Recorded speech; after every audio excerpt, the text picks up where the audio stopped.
São 7h30, estamos de volta pela nossa Jovem Pan com o nosso Jornal da Manhã de São Cuiabá. E hoje estamos recebendo aqui deputado Lúdio Cabral. Bom dia, seja bem-vindo. Bom dia, uma alegria estar aqui nessa manhã de friozinho em Cuiabá com vocês. Alegria. Seja sempre bem-vindo e sempre um bom papo a essas entrevistas com o Lúdio. Eu queria começar pela Câmara de Cuiabá. Tá um rolo aqui, quer dizer, sempre teve ali, né? Você já esteve por lá, né, Lúdio? Você já foi vereador? Eu fui vereador 8 anos. 8 anos. De 2005 claro, estamos falando de tempos diferentes. 2012. Estamos falando de tempos diferentes, de outros prefeitos, etc e tal, de necessidades diferentes da cidade, etc. Mas como é que você analisa a Câmara de Cuiabá hoje e principalmente esse ano aqui, que está um ano conturbado ali? Você tinha gente que estava de um lado do outro. É normal esse tipo de coisa em ano eleitoral, cada um tentando se reeleger ali de alguma maneira. E tudo o que está acontecendo com a administração, né? E que passa por ali. Paulo, eu fui vereador em Cuiabá 8 anos, de 2005 a 2012. Eu disputei a minha primeira eleição em 2004, tive 2.640 votos. Exerci meu primeiro mandato, disputei a reeleição, 3.849. E depois de 8 anos, fui candidato a prefeito. Tive 140 mil votos na eleição para prefeito. Por que eu estou citando esses números? Porque foi um processo de aprendizado. E se tem um mandato que é importante para a população da cidade, é o mandato de vereador. Porque é o vereador que tem o dever de fiscalizar todas as ações do prefeito. E eu fui um vereador fiscalizador por 8 anos. Da iluminação pública do poste que não tinha lâmpada e que a gente cobrava a prefeitura para colocar lâmpada. Cuiabá é uma cidade mal iluminada desde sempre, infelizmente. Até, por exemplo, mobilizar a população da cidade. E pela primeira vez na história, em 2005, nós propusemos um projeto de lei de iniciativa popular. Mobilizamos 67 entidades, colhemos mais de 22 mil assinaturas para reverter um aumento de IPTU que a mesma Câmara havia sido aprovado. O Vinícius deve lembrar disso, o prefeito encaminhou 11 horas da manhã o projeto para a Câmara, meio-dia estava aprovado, a população, no dia seguinte nada saiu na imprensa, a população falou, sim, só ia saber que o IPTU tinha dobrado de valor quando recebesse o carnê no ano seguinte, isso foi no mês de outubro. E de outubro até o início de dezembro nós fizemos esse movimento, colhemos as 22 mil assinaturas e revertemos o aumento do IPTU. Então, o mandato de vereador é o mais importante de todos os mandatos, porque ele é quem está mais próximo da população. Assim, não cabe a mim fazer qualquer juízo de valor sobre os atuais vereadores que a Câmara tem. Mas uma coisa que eu aprendi no caminho que eu percorri, por isso eu saí de 2.640 votos e fui para 140 mil votos na eleição para prefeito, é coerência. Nós temos que ter coerência. Se você escolhe um lado, se você escolhe uma bandeira, defender uma parcela da população, você tem que fazer aquilo sempre, durante todo o exercício do seu mandato, porque a coerência é a coisa mais importante que tem. Força na política é ter coerência. No meu caso, a coerência é de estar sempre ao lado dos mais fracos, daqueles que precisam mais. Fui oposição 8 anos, fui derrotado em muitas ocasiões, conquistamos algumas vitórias no caminho que a gente percorreu, mas eu sempre mantive a coerência. Então, para os atuais vereadores, a leitura que eu faço é isso. A população vai avaliá-los agora na eleição, quem for candidato à reeleição, a partir da coerência e do caminho que eles percorreram nos 4 anos do exercício do mandato. Porque esse foi o principal aprendizado meu. Bom, vamos lá, 7h34, vamos pro grande nó, chamado federação, que não desata, né? Tivemos aí alguns movimentos até aqui sobre aquela eleição dentro do partido, do PT, que a Rosa Neide não estava. Isso já foi superado, você foi indicado pelo partido PT. Mas aí temos lá o Estopa, que também é pré-candidato, do PV, né? E ele tem um relacionamento... O Emanuel não assume, mas também não... É um relacionamento diferente, né? Não é o candidato Emanuel, mas não deixa de ser, porque é o secretário e tal. E tem o PCdoB que pouco se manifesta. Tiveram algumas reuniões, já tiveram algumas reuniões, nenhuma delas chegou a um consenso. E nessa última, se chegou a um ponto de fazer uma pesquisa. Uma pesquisa que vai analisar ali uma pesquisa quantitativa e qualitativa, principalmente, que analisa a rejeição, etc, etc, etc. O Estopa topou. Você já chegou a conversar com o Estopa? Fala, Estopa, meu amigo, o que você acha da gente passar uma estopa nisso tudo? Né? Você chegou a oferecer para ele, por exemplo, ser vice, uma coisa que ele falou que não quer mais, e caberia, ou é possível, de compor ainda com Estopa, dele ser seu vice? Primeiro, você aceitaria essa composição para fechar logo essa chapa, que parece que vai aos 45 do segundo tempo, né, dentro do limite da lei para se decidir? Bom, primeiro, você lembrou bem, o segundo semestre do ano passado, de agosto até dezembro, nós construímos um processo de mobilização da base do nosso partido, mais de 1.000 pessoas assinando o registro da minha pré-candidatura, depois de mais de 700 pessoas indo às urnas em 10 bairros de Cuiabá, na urna mesmo, voto em urna, com cédula, para poder escolher os delegados, os 151 delegados que no dia 2 de dezembro aprovaram o meu nome como pré-candidato a prefeito do PT por unanimidade. O primeiro semestre de 2024, aí mesmo depois dessa tomada de decisão no dia 2 de dezembro, a imprensa alimentada por aqueles que querem uma cortina de fumaça sobre a possibilidade da candidatura minha à prefeitura de Cuiabá, a certeza da minha pré-candidatura no PT só veio em março, quando a presidente nacional do partido deu uma entrevista a uma rádio aqui em Cuiabá dizendo, olha, o candidato do PT é o Lúdio, porque o nome dele foi aprovado no encontro, reforçou inclusive o papel importante que a deputada Rosa Neide cumprirá ao estar no governo federal, na Conab, articulando as nossas lideranças nacionais e a direção nacional.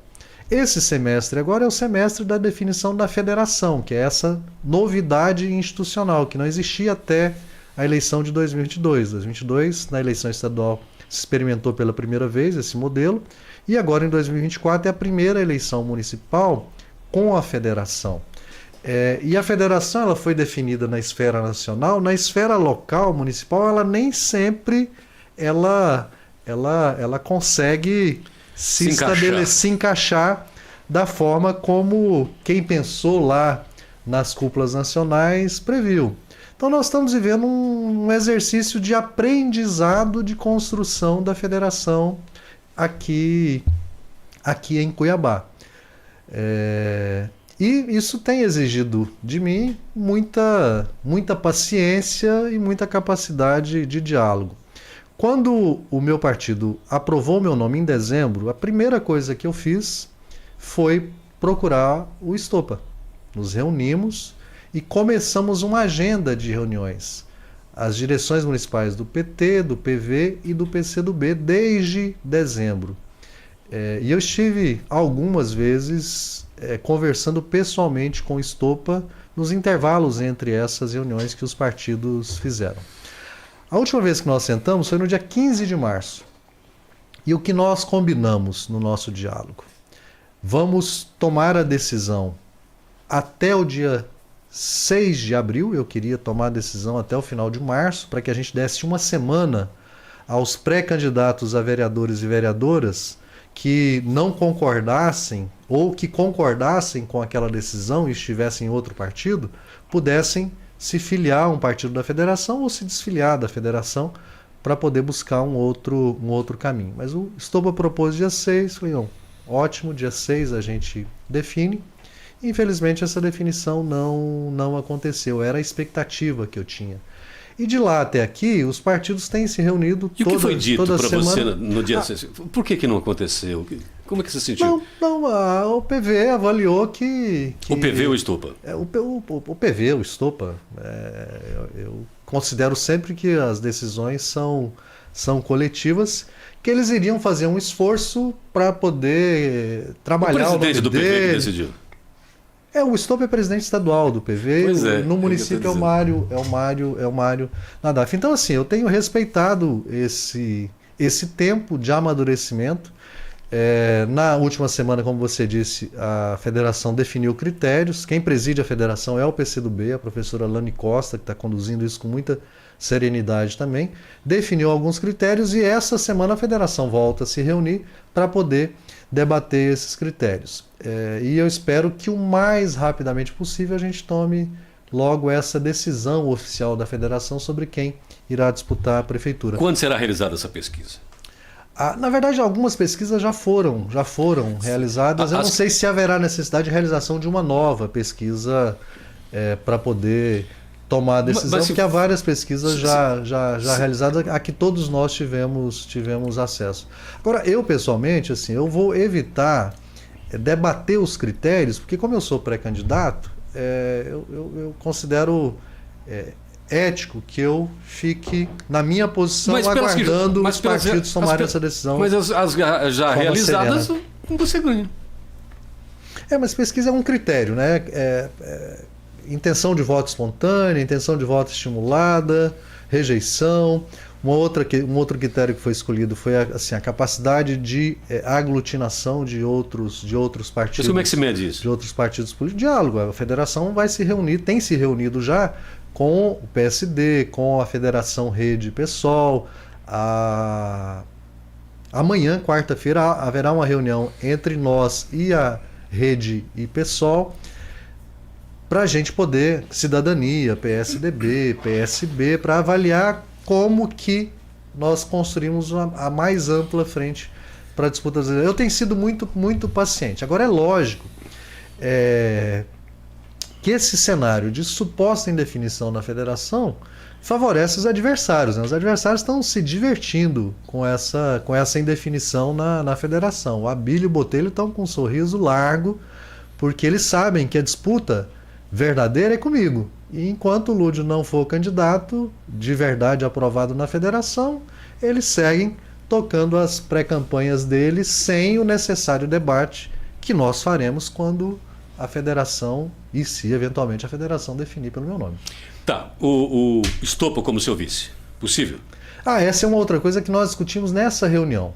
Olha, a federação escolhe o nome que disputa a prefeitura e nós buscamos vice em um dos partidos com quem nós faremos a aliança para a disputa das eleições. Então essa hipótese de prefeito e vice na federação é uma hipótese já descartada pelas direções dos três partidos e no diálogo entre nós. Vinícius. Muito bem, bom dia, deputado Lúdio. Sempre um prazer poder te entrevistar, né? São sempre boas entrevistas. Obrigado por ter aceito o convite. Bom, você tem um grande desafio aqui, que é ganhar a eleição no município onde o Jair Bolsonaro ganhou, né? Eu estava puxando os dados aqui de memória. Olhando o eleitorado, ele teve 50%, né, do eleitorado de Cuiabá, 62% dos votos válidos, né? E o Lula fez 30% do eleitorado e 38% dos votos válidos, né? E 20% do eleitorado se absteve, que foi a abstenção branco e nulo, né? Mas em votos válidos ele deu 62% a 38%. E assim, vamos trabalhar com a mesma base, né? Você tem que manter os 38% que votaram no Lula, né, o que já é uma tarefa difícil, porque o Lula tem todo um carisma dele, tem muita gente que gosta dele, né, do Lula. Muita gente votou nele pelo anti-bolsonarismo, né, sabemos disso, né? Muita gente que nunca tinha votado no Lula votou dessa vez, né, pelo apoio à democracia, muita gente, né, até pelo temor, né, dos pendores autoritários do Bolsonaro. Então você tem que manter esses 38% e tirar 12% que votou no Bolsonaro. Né? Então você vem tentando municipalizar muito o debate. Não vamos esquecer essa polarização nacional. Né? Então como é que você pretende trabalhar isso? E essa aliança com o PSDB é uma coisa, né, que durante tempo era impensável. Né? PT e PSDB juntos. Né? Como é que você está vendo isso? Bom, Vinícius, você tocou em uma questão que é central para o caminho que nós pretendemos percorrer até a vitória nas eleições. Para ser prefeito de Cuiabá, eu preciso do voto das pessoas que em 2022 votaram no Mauro Mendes, votaram no Bolsonaro.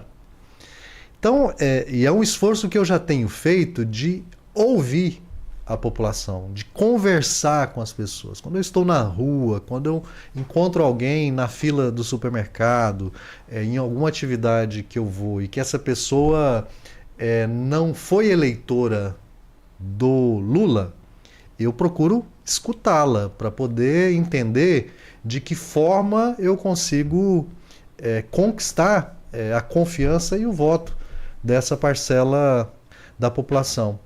E o que eu ouço sempre, todos os dias: Lúdio, eu tenho uma resistência ao PT, mas eu gosto muito de você. Você é um deputado exemplar, tem coerência, está do lado certo, faz uma oposição, mas é uma oposição de diálogo, de respeito, não é de gritaria, não é de ofensa, é programática, é propositiva, aponta o problema, mas busca também a solução para os problemas. E aí eu, a partir disso, tento colher, bom, mas o que precisa ser diferente? Nós precisamos de uma prefeitura mais enxuta, mais ágil, de um maior diálogo com o setor produtivo. Então você vai colhendo essas informações para poder, no diálogo, avançar na conquista desse voto. E o que as pessoas dizem, olha, porque, Vinícius, você detalhou bem o eleitorado do Lula. Tem um eleitorado que é um eleitorado de esquerda e tem um eleitorado que não é de esquerda e votou no Lula. Se a gente compara, por exemplo, o Haddad em 2018 teve apenas 27% dos votos válidos no primeiro turno aqui em Cuiabá. Então essa diferença de 27, eu acho que para 35 ou 36 que o Lula teve no primeiro turno, é esse eleitor mais de centro que não é petista, que não é de esquerda, mas que escolheu votar no Lula. Da mesma forma, tem o eleitorado do Bolsonaro, que é o eleitorado de extrema direita, mais radicalizado, que não adianta, que não tem diálogo, às vezes, com essa parcela mais radicalizada do eleitorado. Mas há um eleitor que votou no Bolsonaro que é um eleitor de centro também, que até tem um pensamento de direita, é conservador nos costumes, mas mas tem capacidade para diálogo. Tanto que, por exemplo, eu tive acesso a uma pesquisa qualitativa que mostra que o eleitor do Bolsonaro enxerga o Lúdio como o candidato mais preparado para governar Cuiabá. Então, assim, encontrar o caminho para esse diálogo, para a conquista desse voto. Porque eu tenho certeza, eu não serei prefeito apenas com o voto de eleitor de esquerda. E eu não farei um governo em Cuiabá apenas com a esquerda. Por isso que eu estou...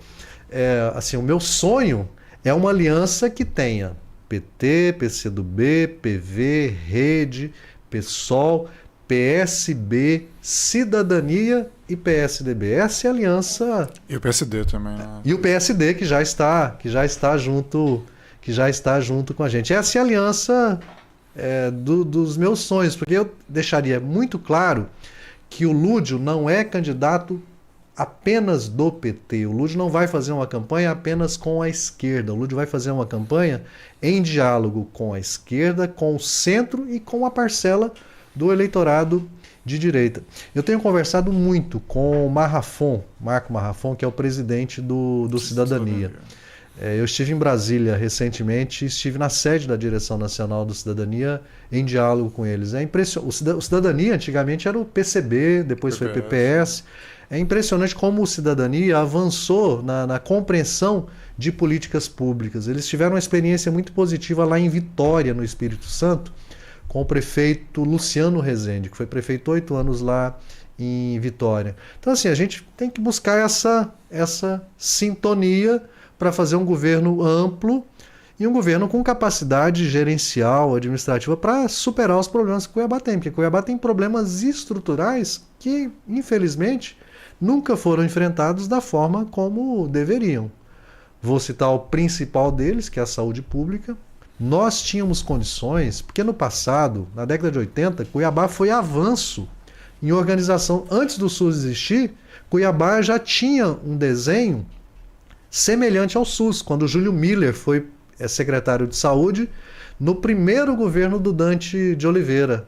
Muito do que é o SUS hoje, a proposta do SUS que foi aprovada na Constituição, nasceu de experiências como foi a experiência na saúde pública em Cuiabá, no mandato do Dante de Oliveira, quando o Júlio Miller foi secretário de Saúde. Houve um período ali de 92 até 97, 98, que a saúde em Cuiabá buscava um caminho muito interessante. Foi um dos primeiros municípios do país a adotar o programa dos agentes comunitários de saúde. Tinha os distritos sanitários, a cada distrito sanitário uma policlínica vinculada, mecanismos de participação direta das pessoas na organização do atendimento nas unidades. Só que isso foi se perdendo ao longo do tempo e hoje é um problema gravíssimo. Na minha opinião, Cuiabá tem como ser exemplo de funcionamento do sistema de saúde para o país e para o mundo. Outro problema estrutural, transporte coletivo, trânsito, são problemas sérios. Olha, você falou na saúde aí, realmente é um problema que Cuiabá tem hoje, né? Mas nós estamos falando de um momento de Cuiabá que é o seguinte, nós já temos, o eleitorado tem a seguinte percepção: fulano, promessas, 50% não vai cumprir. Cuiabá tem um problema maior hoje, que se de 50% já não ia cumprir, e nós temos um problema de caixa, quer dizer, você tem que chegar lá e pelo menos em 2 anos pagar a despesa. Então, se o volume de promessas for o habitual, nós vamos chegar a 25% das promessas cumpridas. Por mais que se tenha, até a solução é aplicável com a renda, com a grana que Cuiabá deve e terá à disposição? Bom, primeiro que se a gente fizer uma gestão eficiente dos recursos que Cuiabá arrecada, que administra, controlando com rigor as despesas que são de custeio, por exemplo, energia elétrica. Energia elétrica, Cuiabá gasta 70 milhões ano. Se nós organizarmos um programa de geração descentralizada de energia solar com recursos federais que estão acessíveis ou com recursos internacionais, nós podemos economizar 80% do custo com energia elétrica em Cuiabá. Isso significa 56 milhões de reais. Estou dando um exemplo apenas. Se eu associo isso a um programa de capacitação de jovens, de construção de cooperativas, de fortalecimento de micro e pequena empresa, de acesso a crédito. A Sudeco teve aqui semana passada numa caravana falando dos recursos do FCO, do Fundo Constitucional do Centro-Oeste, para dar crédito ao MEI, ao microempreendedor individual, à microempresa e à pequena empresa. No ano passado foram 5 bilhões de reais para MEI, micro e pequena nos estados do Centro-Oeste.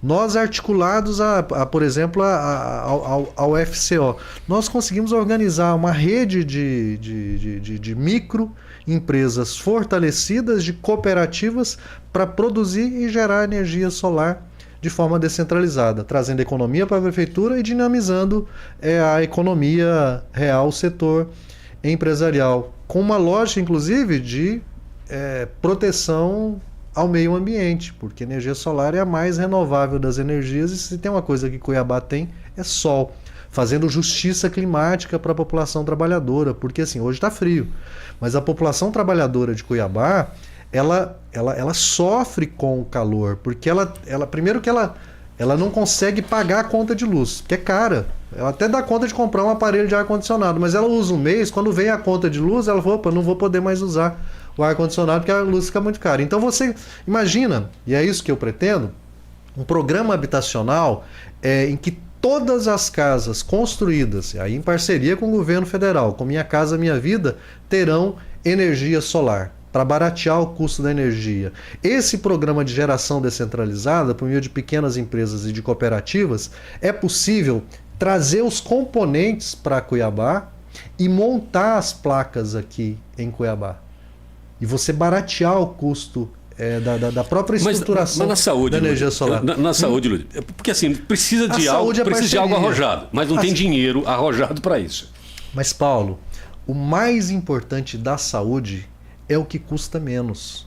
O problema é que como você não faz a mudança estrutural que precisa ser feita no sistema de saúde, todo o dinheiro que chega vai para a fogueira. Vai para a fogueira da alta complexidade, de UTI, de procedimentos de alta complexidade, que são intervenções no momento errado na saúde das pessoas. Metade das pessoas que têm mais de 50 anos tem pressão alta. 1/3 da população adulta tem pressão alta. Hoje no frio, quem tem pressão alta, a pressão sobe. A população até acha que quando está frio a pressão melhora. Não, é o contrário. Quando esfria, a gente faz vasoconstrição periférica, quem tem pressão alta, a pressão sobe um pouco mais. Tem como cuidar da pressão alta, que é metade, como eu disse, da população de mais de 50 anos. Tem como eu cuidar do diabetes, que é 8% da população adulta, que são os principais problemas. Tenho como eu cuidar da aterosclerose, que são as placas de gordura nas artérias. Tem como cuidar disso na atenção primária à saúde. É um custo muito mais baixo. O que eu preciso? De tecnologia humana. Eu preciso do médico, eu preciso do professor de educação física, eu preciso do nutricionista, eu preciso do psicólogo, eu preciso do enfermeiro, eu preciso do assistente social. Tecnologia humana na atenção primária à saúde ajuda a controlar os problemas de saúde e evitar a necessidade da pessoa com a crise hipertensiva e parar na fila de uma UPA, de associar a pressão alta ao diabetes e placa de gordura, infartar, ter que ir para um leito hospitalar com uma diária que custa R$3.000. Com R$3.000 eu atendo muitas pessoas na comunidade, na atenção primária, e cuido da saúde delas, evito que elas tenham um problema mais grave. Então é inverter essa lógica.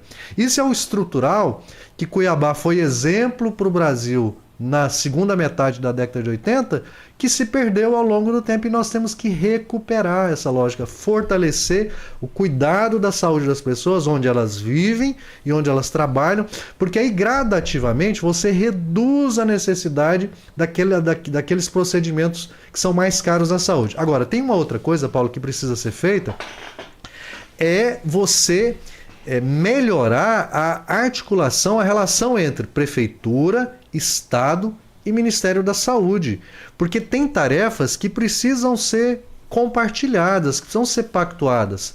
A saúde do Estado para funcionar depende de Cuiabá, e a saúde de Cuiabá para funcionar depende do Estado. Os dois entes têm que sentar à mesa, sabe?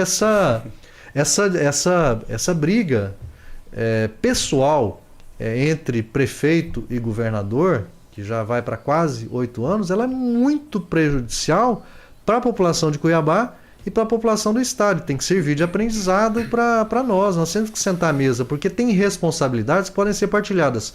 Por exemplo, ano passado eu fui presidente da Comissão de Saúde, nós debatemos vários temas. Um deles, assistência às pessoas com câncer.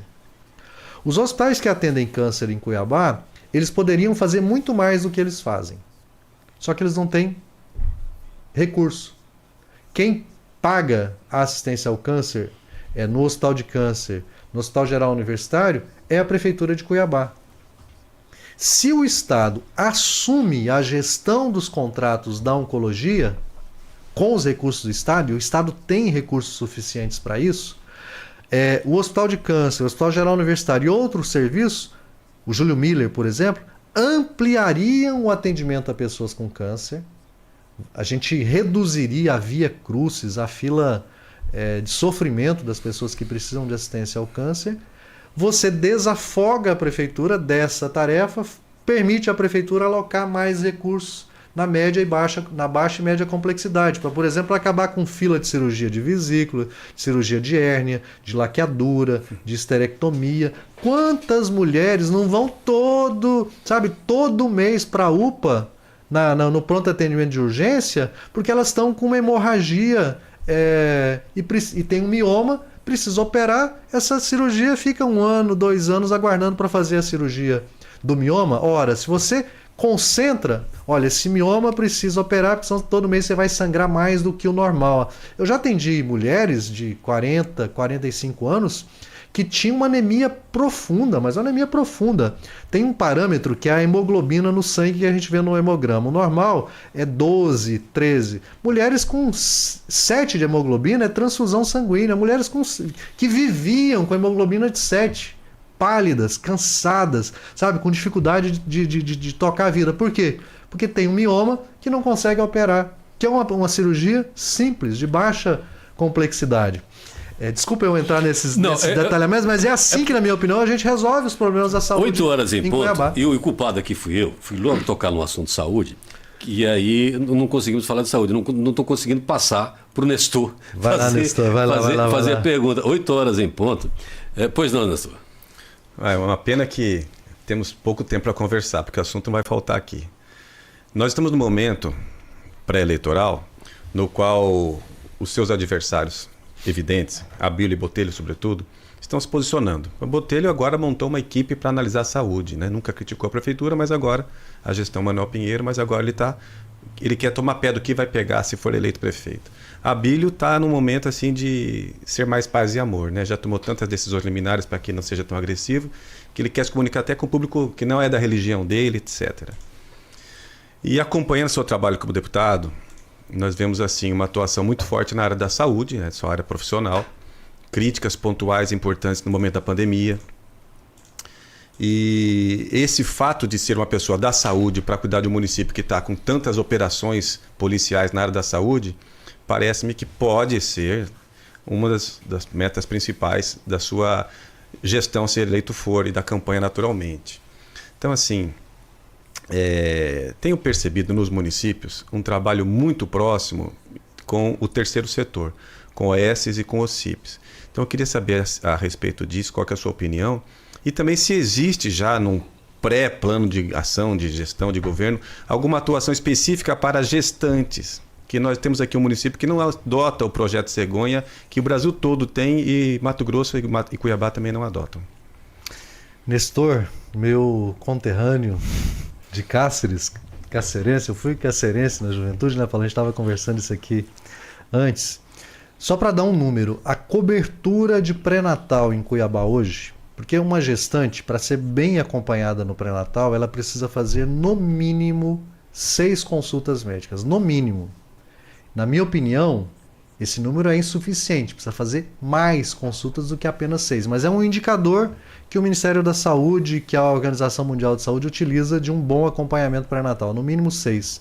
A cobertura de gestantes no SUS com no mínimo 6 consultas é abaixo de 30% em Cuiabá.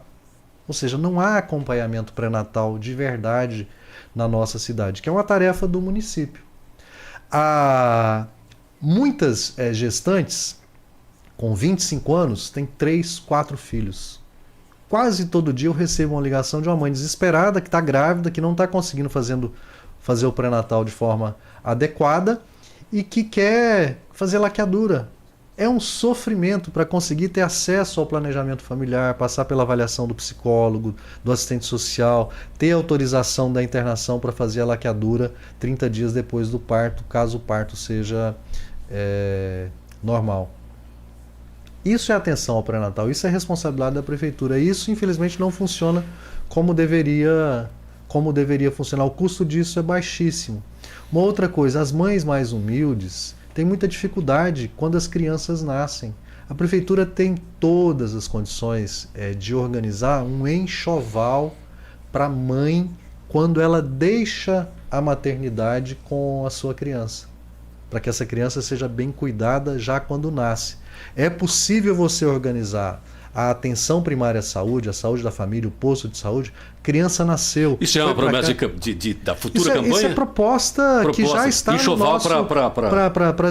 Para gestantes. Bancado pelo município. Custeado o custo disso é baixíssimo. O custo disso é baixíssimo. E você dá qualidade de vida para a gestante. Você, com tecnologia de informação, criança nasceu, foi para casa, chegou em casa, a enfermeira da unidade básica de saúde já vai fazer uma visita para a mãe, para orientá-la a amamentar. E tem muitas tarefas, Nestor, você tocou numa questão que é importante. O poder público sozinho não faz. Quando eu disse que eu preciso dessa tecnologia humana na atenção primária, eu estou dizendo que parte disso nós vamos fazer com o apoio da sociedade civil do terceiro setor, de igrejas evangélicas, igreja católica, de entidades espíritas. Por exemplo, eu fiz uma visita à Associação Vantuil de Freitas recente. Eles têm um projeto de cuidado de idosos, porque o perfil demográfico da população está mudando. Daqui a pouco nós teremos muito mais idosos vivendo muito mais tempo. O idoso precisa viver com qualidade. Há muito idoso adoecido que precisa de cuidado. A prefeitura, assim, qual que é o propósito nosso? Eu, inclusive, apresentei uma emenda este ano no orçamento para que prefeitura, em parceria com o Vantuil de Freitas, organize um programa de atendimento. Vamos ter tempo para isso, Lúdio, porque com certeza que você, quer dizer, eu pelo menos imagino que você será o candidato e você terá aqui o espaço, como todos os outros terão, para a gente debater essas propostas aí.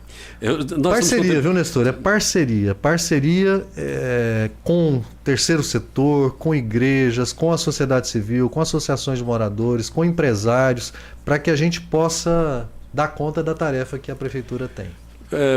Junto com o meu obrigado por você ter aceitado o convite para vir aqui, teremos um Lúdio que não será candidato do PT dessa vez na frente. Você vai, como dizem por aí, você vai esconder o PT dessa vez? Não, de forma alguma, porque é a questão da coerência. Eu construí a minha trajetória no PT, foi o primeiro partido a que eu me filiei e estou filiado até hoje. Tenho muitas críticas ao PT, assim como também tenho consciência de que muita coisa positiva já nasceu da atuação do Partido dos Trabalhadores. Nós não podemos ser maniqueístas, daqui está certo, do lado de lá está errado. Tem experiências positivas em vários partidos, assim como tem problema em vários partidos. O que nós temos é que buscar as experiências positivas. Eu não vou esconder o PT, mas eu não vou governar Cuiabá apenas com o PT. Nós vamos buscar quadros na sociedade civil, no empresariado, entre os servidores públicos, na academia, nos partidos políticos, para fazer o melhor governo possível para essa cidade. Só para pegar um trecho do que você disse, não adianta ficar fazendo proposta mirabolante, dizer que vai resolver todos os problemas da cidade, como tem gente aí, infelizmente, já fazendo e caindo em contradição. Nós temos que identificar o que nós iremos mobilizar de esforço para enfrentar e superar os problemas, mas num caminho. E Cuiabá nunca teve um médico prefeito. Qual é o principal problema de Cuiabá? Saúde. Cuiabá pode ser exemplo na saúde e, a partir da saúde, dinamizar outras áreas de atuação. Então Cuiabá merece essa oportunidade. Eu vou ser multado aqui por excesso de prazo. Obrigado, Lúdio, até a próxima.